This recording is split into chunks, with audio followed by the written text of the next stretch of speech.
બા જો સરોજ, બસ બહુ જોઈ લીધું મેં પણ. ને આ કહી દઉં છું તમને, બાએ મોટા ભાઈના પૈસા તુલસી ક્યારે છુપાવ્યા હતા ને?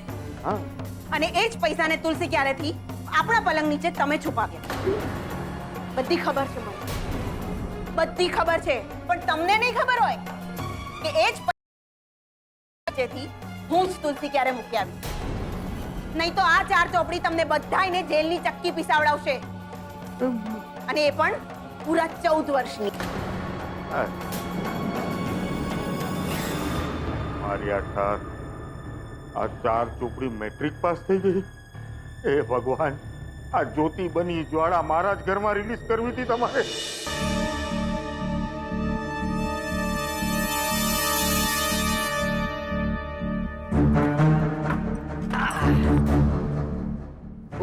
ચા પીવો છો? સરસ. એ ભાઈ આ શું કરે છે? એ રાહુલભાઈ, એ શાણા શાનપટ્ટી નહીં. ચાલ નીકળ, નીકળ ચાલ. કેમ ભાઈ? નીકળે છે કે નહીં? ચાલ નીકળ.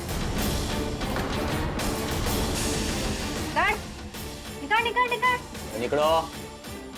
નીકળ.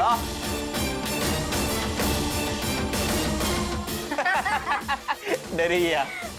ઓ રાહુલભાઈ, આ તમે શું કર્યું? નુકસાન કરાવી નાખ્યું ને અમારું. અરે કરવા શું માંગો છો? અરે આ શું કરો છો? નુકસાન. જુઓ, તમે લોકોએ બહુ નાટક કર્યા. હવે જાઓ અહીંયાથી. એ ગુલાબડી, તારી ઓકાતમાં રે, સમજો ને? આ મારા દોસ્ત ઉત્કર્ષની દુકાન છે. તો મન થશે અમે ત્યારે આવશું, મન થશે ત્યારે બેસીશ, અને હા, મન થશે ને ત્યારે લોકોને બગાડશું પણ કરા, સમજો? તું ચૂપચાપ બેઠો રે, સમજો ને? ચાલ, મોઢા પર આંગળી મૂક. ચાલ મૂક. આ શું થયું? રડવું આવે છે? ઓ, તું मला આપું? રાહુલ, આજની માટે આટલું બસ છે. હા એ ગુલાબડી, પણ અમે પછી આવીશું નુકસાન કરાવવા. અને હા, મારી વાલી બેનને કહેજે કે તુફાન આને કોઈ લડવા માટે રેડી રહેજે. ઠીક છે? ચાલ. અને હા,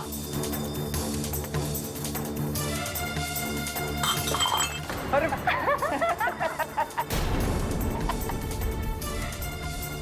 બાય.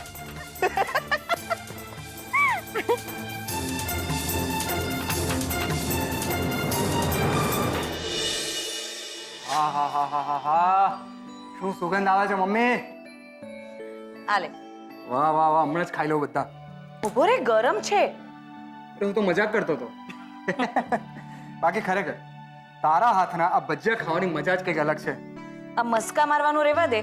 અને હવે તો તારા જીવનમાં સેજલ આવી ગઈ છે, તો એને જ કહેતો થા કે 24 કલાક તને ભજીયા બનાવીને ખવડાવતી ફરે, એટલે મારે શાંતિ. શાંતિનું તો નામ જ નહીં લેતી મમ્મી તું.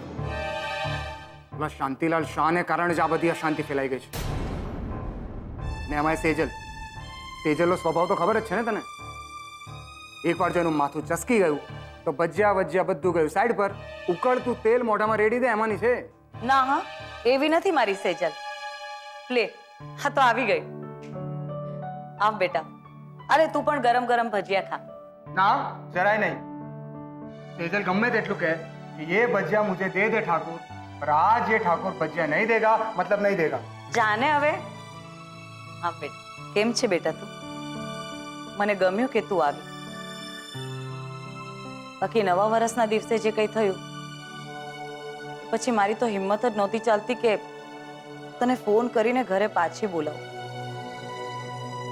હશે મમ્મીજી, ઘણીવાર આપણી સાથે એવી ઘટના ઘટી જાય કે આપણને એમ થાય કે ભગવાને આપણી સાથે આટલું ખરાબ કર્યું.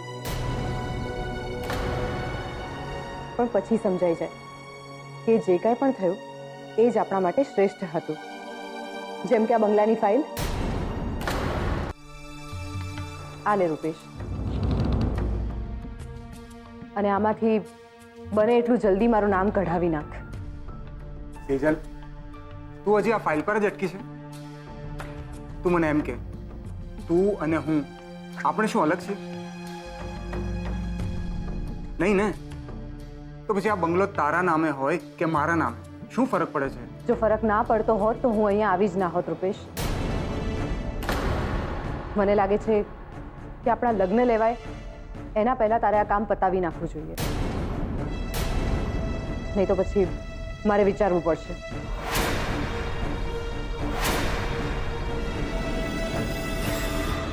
સેજલ, સેજલ, જોયું ને તે સાંભળતી જ નથી. ને હવે તો એવું પણ કહેવા લાગી છે કે પપ્પાને જો આપણો સંબંધ ના ગમતો હોય ને તો લગ્નનું માંડી વાળી. હવે તું જ કે હું શું કરું? ધીરજ રાખ બેટા. બાકી હું તો કહીશ કે સેજલ આ બધું ન કરે ને તો નવાય. તારા પપ્પાએ એની સાથે જે વર્તન કર્યું, એના પ્રેમને ષડયંત્ર કહ્યું, એટલે સેજલને 100% અધિકાર છે કે એ તને સંભળાવે.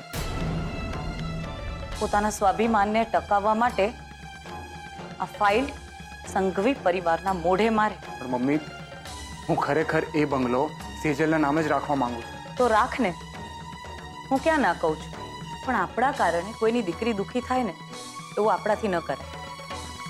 નહીં તો ભગવાન અને ભાગ્ય બંને રિસાઈ જાય.